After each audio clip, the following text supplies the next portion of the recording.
السلام علیکم۔ شفق YouTube channel کے ساتھ میں ہوں آپ کی ہوسٹ مہرما۔ جسم فروش عورت۔ کچھ دن پہلے ایک خاتون سے دوپہر کو ملاقات ہوئی جو جسم فروش تھیں۔ رات کو چونکہ وہ روزی کمانے میں مصروف ہوتی ہیں، اس وجہ سے دن میں ملاقات کرنی پڑی۔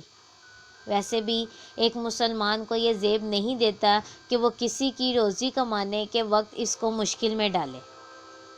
انہوں نے بہت عزت کے ساتھ ڈرائنگ روم میں بٹھایا، خاطر مدارت کی۔ ان کا حال پوچھنے کے بعد میں نے سوال کیا کہ آپ اس بے لذت کام میں کیسے پھنس گئیں؟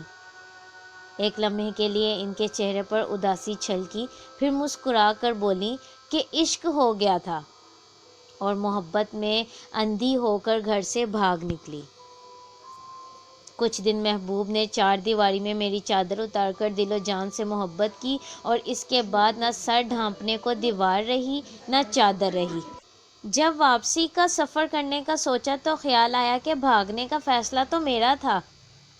اب اگر گھر گئی تو جو تھوڑی بہت والدین کی عزت بچی ہے وہ بھی لوگ تار تار کر دیں گے۔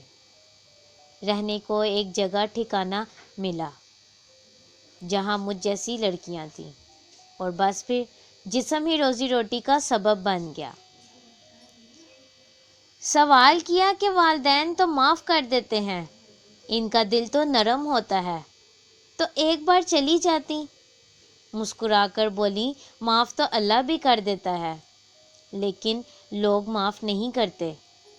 عورت کا منہ کالا ہو جائے تو پھر یہ دنیا والے کبھی گوڑا نہیں ہونے دیتے، مرتے دم تک کالا ہی رہتا ہے۔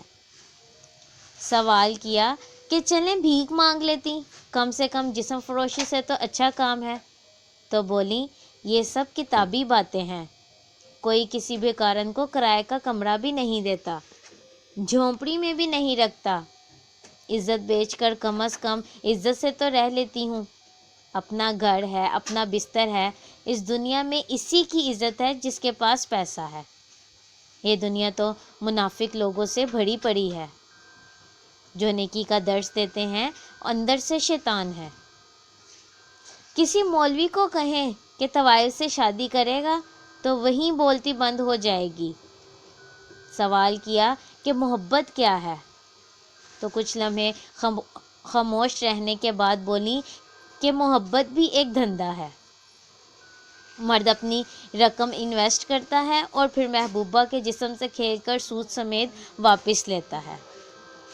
اب عورت اپنے محبوب کے رحم و کرم پر ہوتی ہے، مرضی ہے شادی کر لے اور مرضی ہے چھوڑ دے۔ جو لوگ سچ میں محبت کرتے ہیں وہ نکاح کا راستہ اختیار کرتے ہیں۔ سوال کیا کہ گناہ کرتے ہوئے تکلیف نہیں ہوتی؟ تو بولیں کہ جب انسان گندگی کے ڈھیر میں رہنے لگ جائے تو پھر اسے کسی قسم کی تکلیف نہیں ہوتی، وہ عادی ہو جاتا ہے، اور پھر کڑوا سچ یہ ہے کہ یہ راستہ وہ خود چنتی ہے۔ تو پھر پچھتانے کا یا تکلیف کا تو سوال ہی پیدا نہیں ہوتا۔ ٹھیک ہے، جس راستے کا اس نے انتخاب کیا ہے وہ تکلیف دہ ہو یا کچھ بھی، اس پر سفر اسے جاری رکھنا پڑتا ہے۔ یہی دنیا کی حقیقت ہے اور ایک طوائف کی زندگی کا سچ۔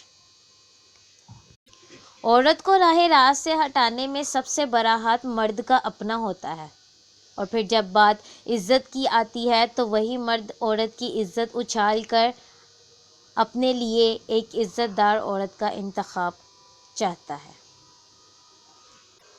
مرد گناہ کر کے بھی بری ہو جاتا ہے اور عورت بے گناہ ہو کر بھی گناہ گار ہی رہتی ہے۔ خیر، سوچیں ضرور، کیا ہر بار قصوروار صرف عورت ہے؟ اس طرح کی مزید ویڈیوز سننے کے لیے ہمارے چینل کو لائک اور سبسکرائب کرنا مت بھولیں۔ شکریہ۔